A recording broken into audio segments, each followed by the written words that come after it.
Hindi, ibig sabihin kahapon may dumating, Nel? Na?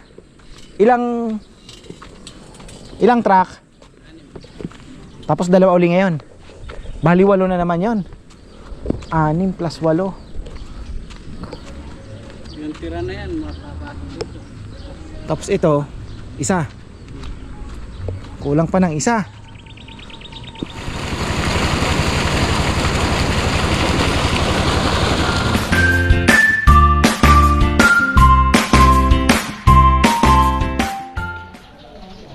Ayan na, magandang buhay. Back to, siyempre salamat sa Panginoong Diyos sa pag-iingat.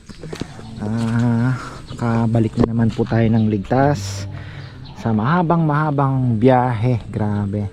Matipid din si Ricardo kasi full tank po siya simula Masinloc. Tapos isipin nyo, nagmasinloc kami pa uwi, that's very far. Dumaan pa ng Balanga, tapos Balanga to Arayat, tapos ito naman Arayat to Nasugbo, Nasugbo to Lemery, Lemery to Batangas City, and then Batangas City to Arayat. Hindi pa naman naubos mga farmer. More than 1/3 pa rin po ang konsumo. More than 1/3 pa rin po ang natira. Kaya okay, panalo tayo. Ayan, tayo po ay nakapagbawas na ng kangkong. Ayan, update tayo doon sa tambak. Syempre aakyatin natin yan. Tapos ayan, dumating na rin yung aking in-order. So ito, makikita niyo po ito kung paano ko ilalagay sa ating mga coconut tree doon sa kabila. At medyo, alam niyo na, medyo ginagawa natin ang paraan yun kasi medyo niwasan natin yung mga nangangain. Effective daw ito eh. So let's try. Ayan. So ayan, silip muna tayo sa ating tambak. Mukhang nakikita ko na ang lupa. Sana naman ay matapos na itong kalbaryong ito. At malaki po ang gastos ngayong month na to. Ay, grabe. Magpapakabit po tayo ng solar panel. At buti na lang ay si Gian ay papautangin muna tayo ng 2 battery. Kasi yung 2 battery mahirap iraos. At sabi niya, bro, pahiramin na muna kita. Sabi ko, bro, next month bayaran ko. So ayun, ayan. Crisis na mga farmer, crisis na po. Ayan. Grabe. Wala na naman diligan to So papalinis na natin. Wala na, inabutan na naman po ng isang linggo. Si Nainay, sumunod ba sa akin? Kongkong nagdidilig na. Wala ko na lang ang magdidilig.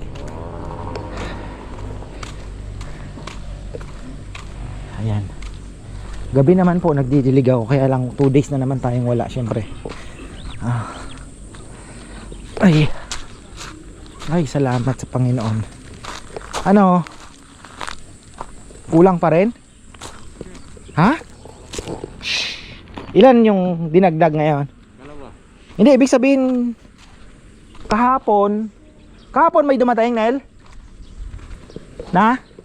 Ilang truck? Tapos 2 uli ngayon. Bali 8 na naman yon. 6 plus 8. Yung tira na yan, mapapasok dito. Tapos ito, isa. Kulang pa ng isa. Ay, grabe.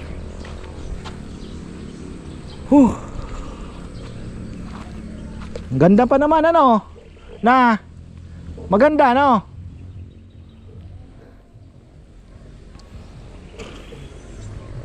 Finally. Konti na lang po. Ayan na lang. Konti na lang. Tadan. Tapos may tira pa doon na ano. So ito mapapasok dito. Tapos din.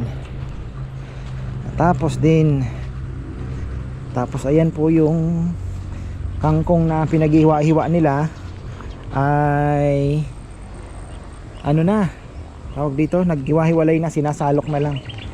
Ayan, pag gumilid sasalukin na lang. Dami-dami din po Pero okay na din na natanggal. Ayaw ko sana pero Nung tinikman ko po kasi yung tilapia, parang sabi ko na overwhelm naman sila sa natural food. Parang medyo ano na din yung tubig, hindi gumaganda gawa ng masyado na pong marami. So nag-decide po ako, ayoko sana. Sabi ko nga kay Bebe, sabi niya ikaw sinabi mo sa akin na yun. Sabi ko Bebe, nung last time ka ako namingwit tayo, medyo mukhang hindi natin maimamarket pagka ganyan. Matatanggal naman po yung konting lasa na yun. Pero sabi nila wala naman daw, pero ako kasi maselan eh, medyo may konting ano ba umok ba tawag doon. So bala kong maglagay ng tubi, then papataas ng tubig. So yun, kailangan natin pataasan po. Ang laki na po nang nawala.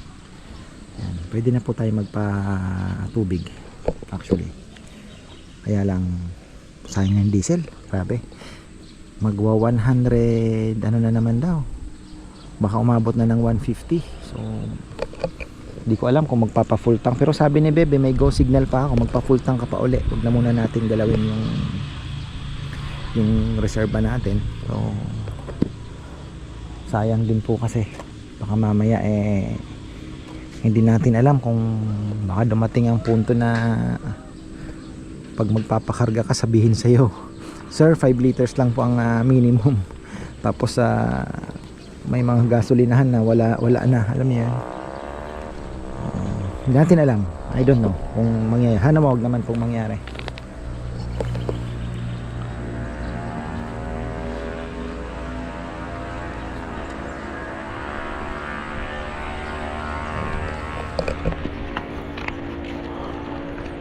Ang ganda ng lupa. Pwedeng pwede sa mais, no? Mamaisan natin to eh. Sayang. Paikot, mais. Tataniman ko po ng mais. May mais ako dyan na boto. Purple. Ewan kung totoo. Ang ganda. Uy, solid ah. Haluan ko kaya yun doon. Dapat pala nagpabagsak ako ng kalahati doon, ano? Na? Sa may kamote? Yung sa may kamote? Doon. Kahit kalahati man lang sana maihalo ba. Siguro yabang ganda ng bike niya.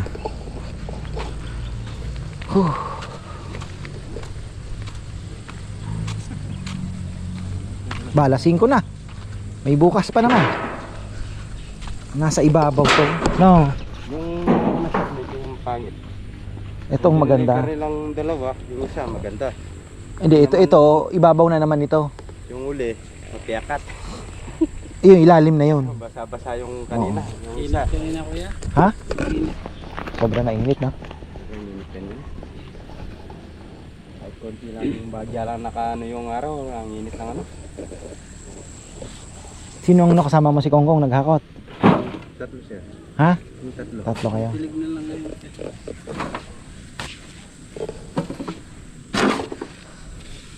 Ang ganda oh. Itong magandang ano sana dun sa sana bukas may wala din pala no.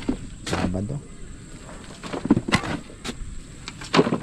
Bukas kakayanin mo ikaw lang mag-isa. Hindi sir. Ha? Ayos lang. Trabaho yan. Ano, inano ka ni Kap? Hindi naman. Hindi naman sir. Pinatimpla pa nga ako ng kape. Aba. Tsaka pinaglaga ako ng mais. Aba. Madulas daw ako, hindi niya mahuli-uli. Nahuli niya ako. Di sabihin mo.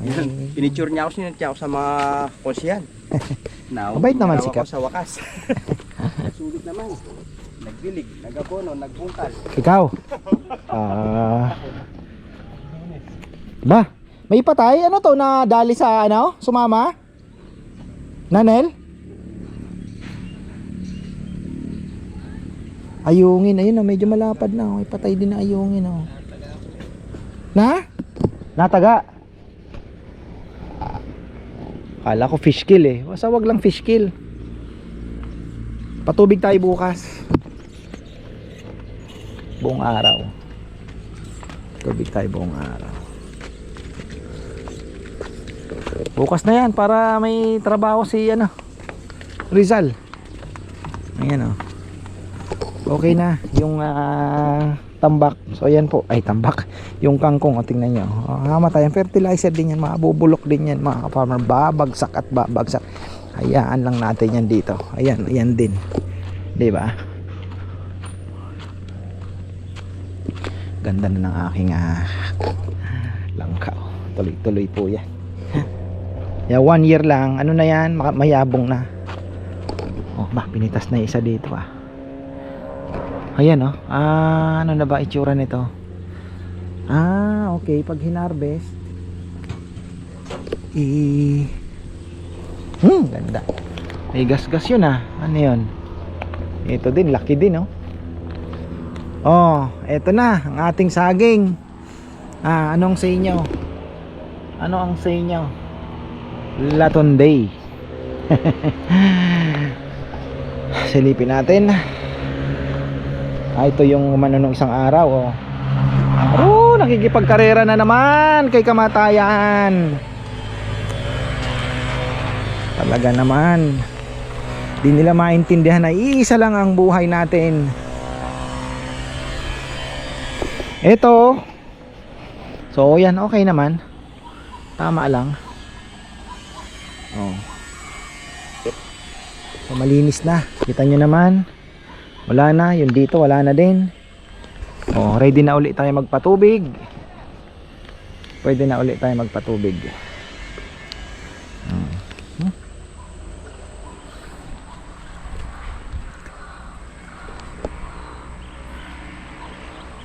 Pwede na ulit magpatubig.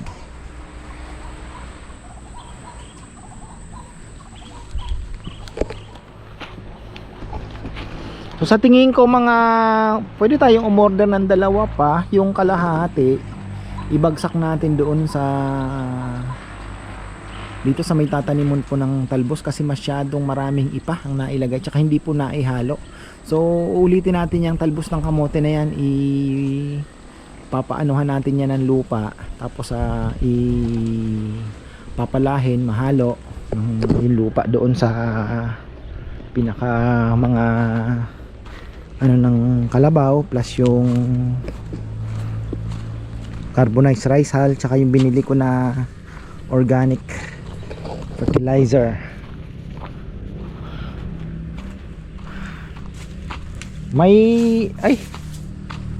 Nandun pala, paayos natin yung isda. Ayan, mayroon akong mga baong tulingan. Kabili po tayo sa Nasugbo mga ka-farmer. Nakabili ako ng cobia fish. Finally. Mga hindi pa po nakakapanood ng vlog natin sa Nasugbo, nako, kakaiba po ang vlog natin sa Nasugbo. Public market. Napakaganda po pala ng palengke na yun. I think babalik ako doon. Babalikan ko po yun. Although medyo mahirap ang parking, pero I think babalikan ko po yung Nasugbo. Maganda po. Tapos kung pupunta ka ng Nasugbo, mas malayo ang Masinloc actually. Pero kasi syempre magkaibang po ang mahal ang tanigi sa Nasugbo, pero may kakaiba sa Nasugbo mga farmer I don't know, iba-iba po yung ganda maganda po, nag-enjoy ako doon. Tapos yung Lemery din, ako isa din yan sa mga masarap balikan, although medyo malayo din po. Panahon ng tulingan masarap pong balikan kasi may 100 pesos, ngayon nasa 140, may 200 yung fresh na fresh talaga. So ayun, magkakaibang presyo makita mo yung tulingan, bakit dito 150 lang, sa kabila nasa 300. So pag tiningnan nyo, okay, yung sa 300 talagang malintog na malintog. Talaga pong yung siguro mga 2 araw na, 1 araw na nakalipas, so 140 na lang, 170 mga ganun. Pero ganun pa man, sariwa pa rin po. So ayan,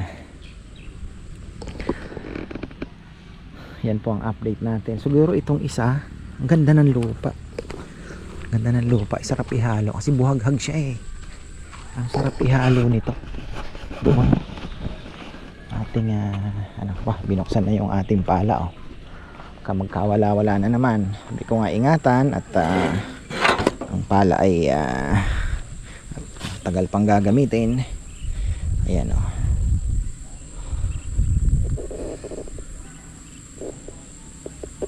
Dito kailangan pa, masyado pong malaki ito. Yan, kailangan pa pong tambakan din yan, pero not now. Siguro ito ay lilinisin lang natin itong part na to. Palinis natin yan, tapos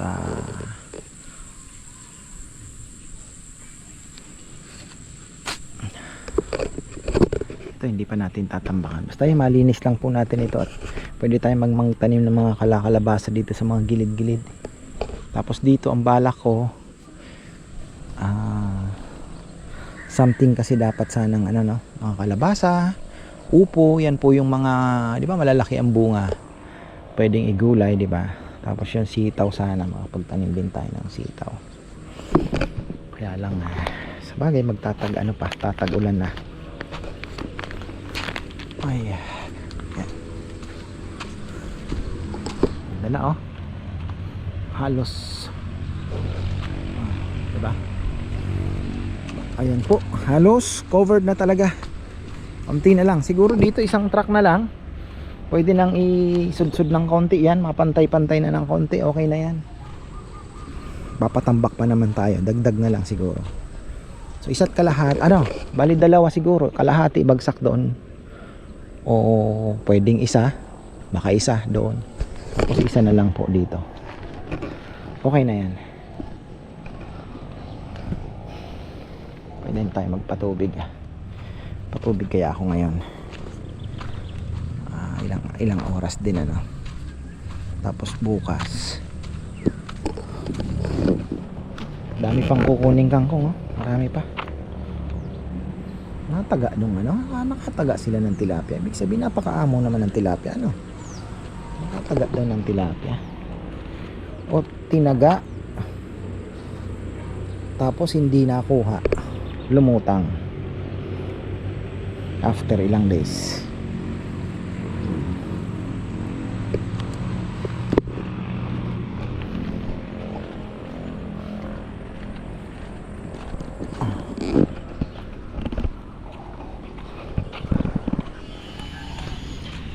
Ito yung sinasabi ko na kailangan natin mahaluan ng lupa. Hindi kasi talaga ito na ihalo Tingnan nyo tingnan nyo parang siya, parang kailangan sana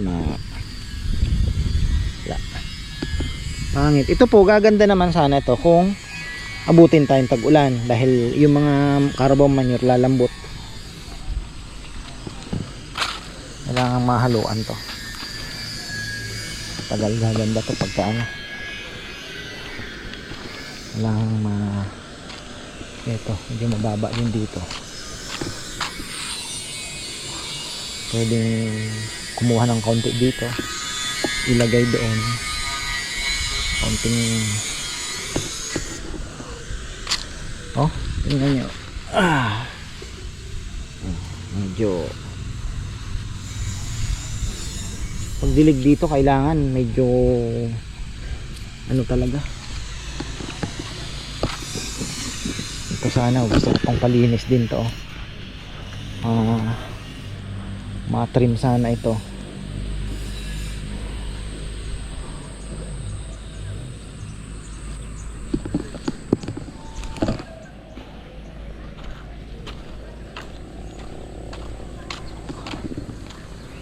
Tubig tayo para ilang oras. Papayam. Patubig Bakit?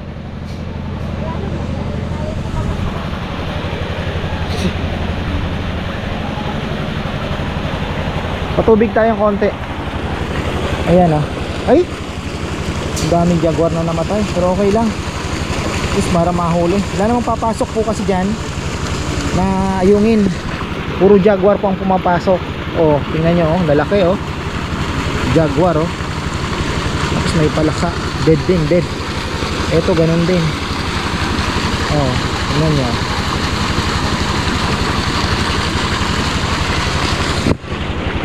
Tingnan nyo, pangit kasi yung sa ilalim yan, pero gaganda din po yan. Tingnan nyo babaw na naman. may bakal doon. Woo! Iwan. Sarap mamingwit ngayon yan. Dito.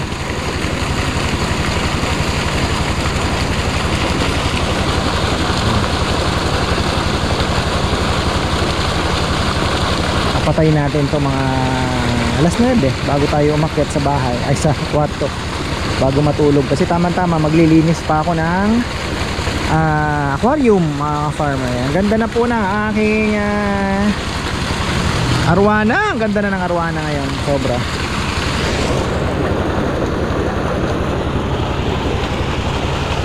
Yan ang braso. Yan ang braso. Iniwang ka? Saan ka banda? Sa beach. This? Oo. Naiwang ka, no? Oh. Tapos, nagalit ka na eh. Ha? Iwan ka, no?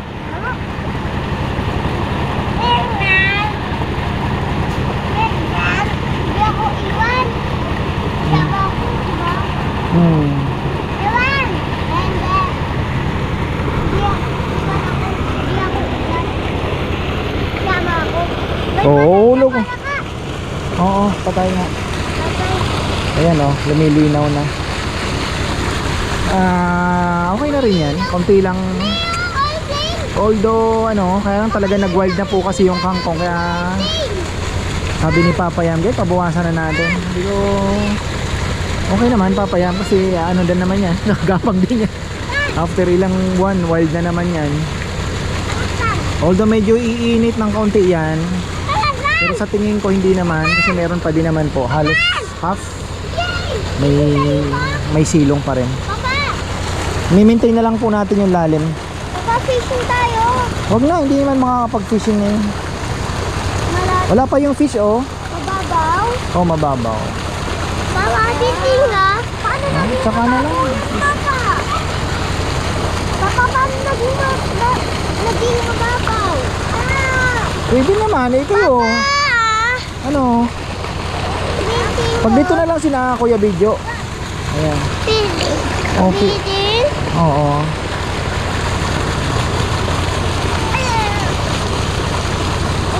Hindi pa lumilinaw yung tubig, ah.